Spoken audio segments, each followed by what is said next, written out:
Ci vai a Sanremo. Quante volte te l'hanno detto? Dovresti andare a Sanremo perché non vai a Sanremo. Ma te l'hanno detto? A voi ve l'hanno mai detto? Però spesso magari chi lo dice non ha idea di quale sia la procedura, la trafila poi per arrivarci.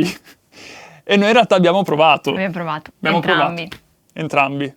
Ma potremmo raccontare un po' com'è andata questa vicenda? Raccontiamola, io ho ricordi un po' confusi. Hai ricordi un po' confusi? Vediamo, mi aiuti a ricordare. Praticamente, quando avevo fatto l'esperienza dei 40 giorni offline di digiuno tecnologico, in quel periodo ho scritto un brano, ho scritto diversi brani, uno di questi si chiama Messaggio. E ho pensato, caspita, quando torno giù a valle in mezzo alla civiltà, questo brano... No!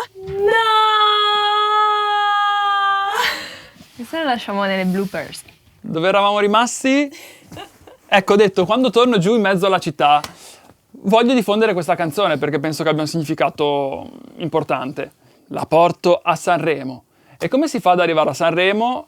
Beh, allora, se non hai un'etichetta e sei un emergente, devi fare affidamento a Area Sanremo, o perlomeno dovevi. Ora so che le cose sono leggermente cambiate, nel senso che c'è anche Sanremo Young, Sanremo Giovani, poi una parte di quelli che vengono presi da Area Sanremo vanno lì. Insomma, sono leggermente cambiate le cose. Comunque, io essendo ligure ho avuto la fortuna di non dover attraversare mezza Italia, però era mezzo persone provenienti dalla Sardegna, dalla Calabria, dalla Puglia, cioè da tutta la nazione.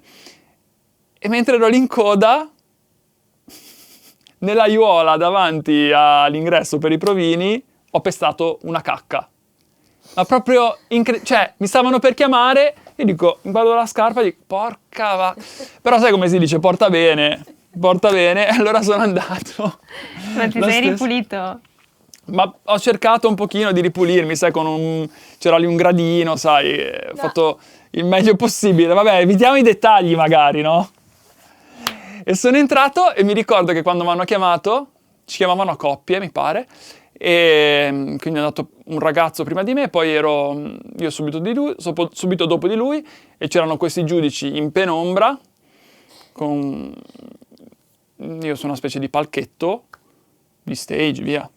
E soundcheck volante, e ho avuto l'occasione di cantare 2 minuti di canzone. E ho avuto come l'impressione che qualcosa si fosse mosso, nel senso che avevo sentito l'energia che un po' era arrivato quello che avevo detto, però in 2 minuti magari la canzone non sono riuscito a esprimerla al 100%, anche perché poi è un po' difficoltoso. Fatto sta che poi non sono stato preso, selezionato. Allora lei mi dice, ci penso io. Fai provare me. Sicurezza. Vai, com'è andata?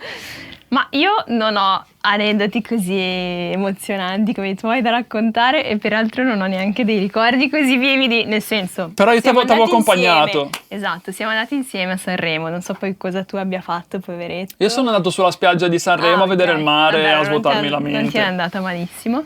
Mi ricordo che siamo entrati, che ci hanno dato il badge, il cartellino, ci hanno tenuto un gruppetto in una stanza, poi ci chiamavano, però mi sembra singolarmente. Anch'io sono entrata in questa stanzetta con i giudici, in questa penombra, e anch'io ho avuto quei 2 minuti per cantare il brano, e niente, sono uscita ed è finita così. Non ho grandi particolari ricordi. Io mi ricordo una cosa però, che è un po' strana. Mentre ero lì sulla spiaggia, cioè fisicamente lontano da dove lei stava facendo il provino, ho avuto come l'impressione di sentire la sua voce che cantava. Ma veramente? T'hanno preso? T'hanno selezionata? No, non mi hanno selezionata. No. Ma l'avete mai sentita cantare lei? Dai, no. Cioè... Ma non vuol dire, nel senso che poi, giustamente come dicevi tu, sono 2 minuti, sono pochi per percepire. C'è tanta concorrenza, c'è il fatto anche che magari sei lì, sei emozionata, non lo so. Ci sono tanti fattori. E qualcuno ti dirà anche, se non sei dentro qualche giro, non ti prendono. Cosa ne pensi tu?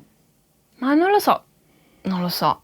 Secondo me sì e no, nel senso che se tu sei bravo, comunque ce la puoi fare, ce la fai. Io credo che conti molto anche il tipo di canzone, nel senso che per come la vedo io e per come vedo Sanremo negli ultimi anni, cioè è un po' una vetrina, è un format che in qualche modo deve trasmettere certi messaggi. Se la tua canzone non è in linea con quel tipo di obiettivo della trasmissione, difficilmente sarà scelta. Forse quella canzone era un po' fuori target. Una volta usciti dal provino, c'era questa aula, l'auditorium Sì. piccolo, adibito un po' a palcoscenico, in cui i provinanti usciti dalla prova cantavano, avevano occasione di cantare una cover, Sì. mi sembra. E mi ricordo che ce n'erano alcuni che mi avevano lasciato Bravi. a bocca aperta. Sì. Però Sì, ecco, è vero. Per quello era un bel clima, perché sì, cioè, tra ti ci trovi, è un tra momento di ragazzi ritrovamento, di incontro tra persone che comunque condividono artisti. la stessa passione, Sì. l'amore per la musica. Però ecco, non mi sento di dire che poi selezionino il meglio del meglio per il festival. Cioè, secondo me conta molto anche quello che vuole essere trasmesso e Ma certo, ci sono tanti fattori. anche il marketing in un certo senso. Ma certo, no, ci sono tanti fattori. Io sinceramente non mi ricordo neanche quell'anno chi sia stato preso. Perché adesso c'è anche questa cosa del seguito sui social, Sì. su internet, per cui tu magari non hai un'etichetta dietro, non sei, tra virgolette, conosciuto Sì. a livello nazionale, però tu hai un grande seguito e quello influisce. Cioè, potresti essere un influencer con centinaia di migliaia di follower a cantare. Sei mediocre, però potresti avere più chance di una persona magari. Ha un peso oggi come che oggi, non ha anche tutti quei quello ha un follower. peso. Certo, se ti sei fatto tutti quei follower ci sarà anche una ragione, no? Sì, però è anche un po' collegato col discorso di monetizzare, nel senso in termini magari di audience. E, sai, c'è una persona conosciuta, allora più persone saranno incentivate a guardare la guardare trasmissione. la TV, sì. E Sì. poi anche la musica, secondo me, in questo aspetto un po' ci perde, perché viviamo anche un po' in un'epoca a me viene a dire fast music, nel senso un po' come il fast food, la fast music. Cioè che deve subito consumare e poi magari dopo un paio di mesi non ti rimane poco e niente, ma magari poi dopo un paio di mesi quella canzone, boh. E secondo me la differenza la fanno proprio le canzoni che poi restano, anche dopo anni, dopo decenni, capisci che è stato fatto veramente qualcosa che è andato oltre quella barriera, insomma. Ma poi mi viene a dire fast music anche perché di sti tempi quante persone magari si ascoltano un album che sia in streaming o ancora da un CD, da un supporto fisico, si mettono lì e se lo ascoltano Dall'inizio alla fine. dall'inizio alla fine. Pochissime. È molto più facile che un ragazzino si scorra la libreria su TikTok per cercare la canzone giusta per la sua storia. Che ci sia magari un ritornello catchy. Il suo reel. Sì. Accattivante, un ritornello che ti rimanga in testa senza soffermarti ad analizzare il testo. Ma ritornando alla nostra canzone, poi cosa ne abbiamo fatto di questa canzone? Giusto. Alla fine, visto che una volta l'hai presentata tu e l'hai cantata tu, una volta l'ho cantata io, ho detto facciamo un compromesso, la cantiamo insieme, un po' e un po'. Mm-hmm. E quindi così poi è stato. E questa canzone si chiama Messaggio. Messaggio. Abbiamo realizzato il video in cui Chiara ha rischiato il congelamento. Sì.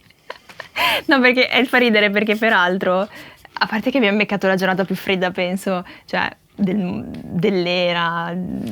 Sì. Vabbè, no, eravamo in cima a un monte a più di 1000 metri. Sì, ma faceva veramente freddo, cioè col fatto In che mezzo oggi alla come neve. oggi gli inverni sono caldissimi, l'unico giorno di estremo freddo e gelo l'abbiamo beccato noi, giustamente. Mi fa ridere perché alcuni mi dicono, percepiscono intensità, in quelle scene tra la neve percepiscono intensità, invece nel mio sguardo c'era proprio congelamento, non riuscivo a muovere neanche le espressioni del viso. E, tra l'altro io avevo un cappottino in quella scena. Il video praticamente ha una continuità, non siamo sempre sulla neve e io dovevo avere lo stesso look, gli stessi vestiti addosso per tutte queste scene. Quindi anche sulla neve dovevo avere il mio cappottino carino, leggerino, ma dato che c'erano delle temperature particolarmente gelide, mi sono messa la giacca da sci sotto il cappotto, per cui ho anche un po' questa forma. Io invece ero un col po' maglione. gonfia. Tu eri maglione e pazzo, basta, tu ma è perché pazzo. la neve poi il freddo a volte ti fortifica. No, Per io questo non che lo mi faccio so. le docce fredde tutti i giorni. Non so, io... Vabbè.